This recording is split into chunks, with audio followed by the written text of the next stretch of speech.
کس درجہ یہاں عام ہوئی مرگ تخیل،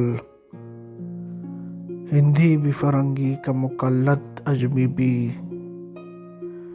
مجھ کو تو یہی غم ہے کہ اس دور کے بیزاد کو بیٹھے مشرق کا سرور ازلی بھی۔ معلوم ہے مرد ہنر تیرے کمالات، سنت تجھے آتی ہے پرانی بھی نئی بھی۔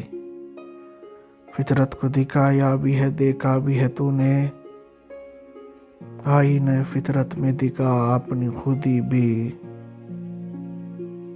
اس نظم میں ڈاکٹر علامہ محمد اقبال نے مصوری کی حقیقت واضح کی ہے کہ حقیقی مصوری وہ ہے جس میں مصور کی شخصیت یا انفرادیت کا رنگ نما ہو سکے، یعنی تصویر دیکھ کر ہم مصور کی ذہنی کیفیت کا اندازہ کر سکیں۔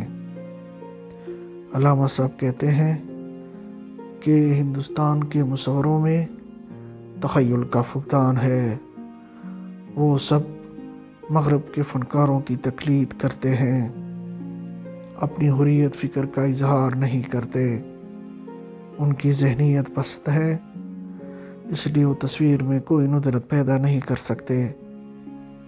بلکہ زیادہ افسوس اس بات کا ہے کہ ہمارے مصوروں میں مشرقی طرز مصوری کا رنگ بھی نظر نہیں آتا۔ اے مصور، مجھے تیرے کمالات بخوبی معلوم ہے، تو مانی و بہزاد کے طرز سے بھی واقف ہے، اور جو شوار میننٹ بلکہ مائکلو اینجلو کے اسلوب سے بھی آگاہ ہے، یعنی تو مشرقی اور مغربی دونوں قسم کے مصوروں کی نقالی کر سکتا ہے۔